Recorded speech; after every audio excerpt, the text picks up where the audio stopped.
नमस्कार दोस्तों। प्रस्तुत है श्रीमद् भागवत गीता का अगला भाग।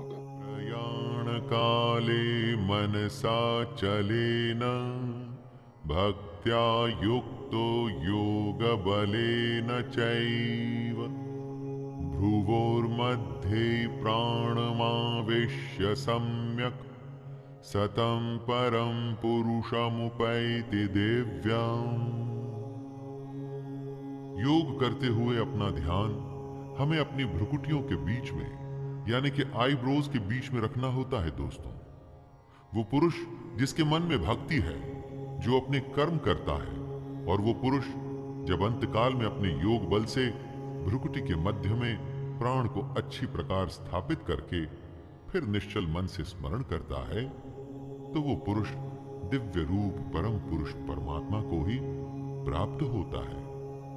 यहां कृष्ण बता रहे हैं कि कैसे अंतकाल के समय आप उस परमात्मा को याद कर उसी को प्राप्त हो सकते हैं।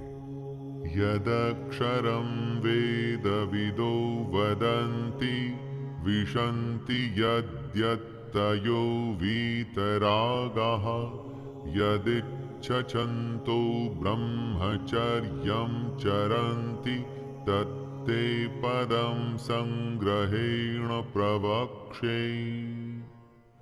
जो वेदों को जानते हैं उनके अनुसार जिस सच्चिदानंद घन रूप परम पद को अविनाश माना जाता है, अब कृष्ण उसके बारे में बताएंगे। आसक्ति रहित कोशिश करते रहने वाले सन्यासी महात्मा जन जिसमें प्रवेश करते हैं, कृष्ण उस अवस्था के बारे में बताएंगे। और जिस परम पद को चाहने वाले ब्रह्मचारी लोग ब्रह्मचर्य का आचरण करते हैं, उस परम पद को कृष्ण अर्जुन को समझाएंगे। दोस्तों, बहुत बड़ी बड़ी डेजिग्नेशंस होती हैं लोगों की, लेकिन एक होता है सबसे बड़ा पट, जहां से भगवान तक पहुंचने का रास्ता खुल जाता है। अब कृष्ण उसी के बारे में बता रहे हैं। सर्वद्वाराणि संयम्य मनोहृदि निरुध्य च मूर्ध्याधायात्मनः प्राणम् अस्थितो योगधारणाम् ओमित्येकाक्षरं ब्रह्म व्याहरन् मामनुस्मरन् यः प्रयाति त्यजन् देहं स याति परमां गतिम्। दोस्तों, कृष्ण इन श्लोक में एक प्रोसेस की बात कर रहे हैं, वो प्रणाली जो आखिरी समय में आपको भगवान से मिला सकती है। जरा ध्यान से सुनिएगा। सब इंद्रियों के रास्तों को रोककर और मन को हृदय के एकदम अंदर में स्थिर करना है। ऐसा करने के बाद उस जीते हुए मन द्वारा प्राण को मस्तक के बीच में स्थापित करना है। भगवान से जुड़ी योग धारणा में स्थित होकर जो पुरुष ओम अक्षर रूप ब्रह्म को उच्चारण करता हुआ और मुझ निर्गुण यानी बिना गुण वाले ब्रह्म का चिंतन करता हुआ शरीर को त्याग कर जाता है, कृष्ण कहते हैं कि वह पुरुष परम गति को प्राप्त होता है। अनन्यचेताः सततं यो मां स्मरति नित्यशः तस्याहं सुलभः पार्थ नित्ययुक्तस्य योगिनिः। प्रेमी प्रेमिका को आपने बहुत बार ये कहते हुए सुना होगा कि तुम्हारे सिवा मेरे दिल में और कोई है ही नहीं। कृष्ण भी कुछ ऐसा ही करने को कह रहे हैं दोस्तों। बस फर्क यह है कि प्रेम कृष्ण से ही होना चाहिए। सुनिए कृष्ण अर्जुन से क्या कहते हैं। हे अर्जुन, जो पुरुष मुझ में अनन्य चित्त होकर सदा ही निरंतर मुझ पुरुषोत्तम को स्मरण करता है, उस नित्य निरंतर मुझ में युक्त हुए योगी के लिए मैं सुलभ हूं, अर्थात उसे सहज ही प्राप्त हो जाता हूं। जिसके चित्त में कृष्ण के अलावा और कोई नहीं, कृष्ण उसी को प्राप्त होते हैं दोस्तों, किसी और को नहीं। यहां कृष्ण से मतलब उस परमात्मा से है जिसकी आत्मा हम सब में है। मामुपेत्य पुनर्जन्म दुःखालयम शाश्वतम् नाप्नुवन्ति महात्मानः संसिद्धिं परमां गताः। ब्रह्मा का एक मोमेंट हमारे कई सालों के बराबर होता है।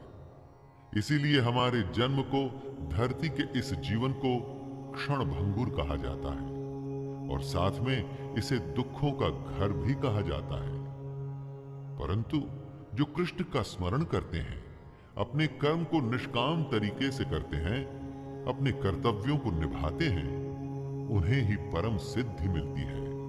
और ऐसी परम सिद्धि मिलने वालों को कृष्ण महात्मा जन कहते हैं।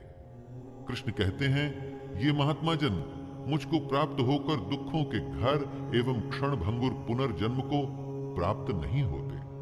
यानी कि जिनको सच पता चल जाता है ना दोस्तों, सिद्धि उन्हें मिल जाती है। फिर वो पृथ्वी के इस क्षण भंगुर और दुख भरे जीवन में दोबारा नहीं आते। ब्रह्म भुवनान् लोकाः पुनरावर्तिनोऽर्जुन मामुपेत्य तु कौन्तेय पुनर्जन्म न विद्यते। ब्रह्मा की दुनिया हो या हमारी ये धरती, ये सब लोग पुनरावर्ती हैं, यानी कि इनका खत्म होते ही शुरू होना भी तय है। एक तरह के रोटेशन में रहते हैं ये लोग। इसीलिए हमारी दुनिया को मृत्यु लोक कहा जाता है। यहां जन्म होता है और मृत्यु होती है और यही चक्कर लगा रहता है। इसी बात को कृष्ण समझा रहे हैं। वो कहते हैं, हे कुंती पुत्र, मुझको प्राप्त होकर पुनर्जन्म नहीं होता, क्योंकि मैं कालातीत हूं और ये सब ब्रह्मादि के लोक काल द्वारा सीमित होने से अनित्य है। जो कृष्ण को प्राप्त हो जाता है दोस्तों, वो दोबारा जन्म नहीं लेता। ये सबसे बड़ी समाधि, सबसे बड़ी सिद्धि, सबसे बड़ा योग है। कृष्ण को प्राप्त हो जाने से बड़ा कुछ भी नहीं। सहस्रयुग पर्यन्तम् अहर्यद् ब्रह्मणो विदुः रात्रिं युग सहस्रान्तां तेहोरात्र विदो जनाः। दिन बदलते हैं, मौसम भी बदलता है और इसी तरह से काल बदल जाते हैं। काल आते हैं, जाते हैं और एक सिलसिला चलता रहता है। हमेशा का एक चक्कर है जिसमें हम सब फंसे हुए हैं। जिसमें हम सब फंसे हैं वो झूठ है। जो ज्ञान हमको हासिल करना है वही तो सत्य है। कृष्ण कहते हैं कि ब्रह्मा का जो एक दिन है उसको 1000 चतुर्युगी तक की अवधि वाला जानो और रात को भी 1000 चतुर्युगी तक की अवधि वाला समझो। दोस्तों, हमारी और ब्रह्मा की दुनिया में समय का बहुत बड़ा फेर है और इसी को काल कहते हैं। जो पुरुष इस बात को तत्व से जानते हैं वे योगी जन काल को समझते हैं। अव्यक्ताद्व्यक्तयः सर्वाः प्रभवन्त्य हरागमे रात्र्यागमे प्रलीयन्ते तत्रैवाव्यक्त संज्ञके। जब ब्रह्मा का दिन शुरू होता है तो सारी दुनिया अस्तित्व में आ जाती है और ब्रह्मा की रात होते ही वापस ब्रह्मा में विलीन हो जाती है। जब ब्रह्मा का दिन शुरू होता है तो हम सब अपनी अव्यक्त बुद्धि के साथ इस दुनिया में आ जाते हैं। अव्यक्त इसलिए कि ज्ञान हमारे अंदर छुपा है, उसे जगाना है, उसे जानना है। ब्रह्मा के दिन रहते रहते अगर इस समय में हमें विद्या ज्ञान हासिल हो जाता है तो हम इस जन्म मृत्यु के चक्कर से बच जाते हैं, वरना ब्रह्मा की रात आते ही दुनिया खत्म हो जाती है और हम ब्रह्मा में ही लीन हो जाते हैं। भूतग्रामः स एवायं भूत्वा भूत्वा प्रलीयते रात्र्यागमे वशः पार्थ प्रभवत्यहरागमे। ब्रह्मा के एक दिन का मतलब होता है 1000 युग, जो लगभग 4.32 अरब साल बनते हैं। बहुत कुछ सुना है हमने कि ये दुनिया कैसे लाखों साल पहले शुरू हुई। कहते हैं कि सूर्य भी अपना आधा जीवन बिता चुका है। तो ब्रह्मा की आंख खुलते ही दिन शुरू होता है और भूत समुदाय जन्म लेता है, यानी कि एक नया ब्रह्मांड जन्म लेता है।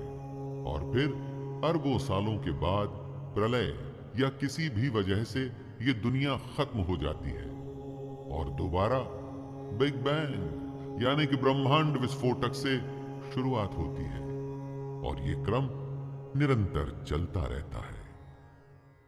दोस्तों, अभी के लिए इतना ही। आगे की कथा अगले भाग में। और दोस्तों, अगर आपको मेरा यह छोटा सा प्रयास पसंद आ रहा हो तो कृपया चैनल को सब्सक्राइब करें, वीडियो को लाइक करें और ज़्यादा से ज़्यादा शेयर करें। धन्यवाद। जय श्री कृष्णा।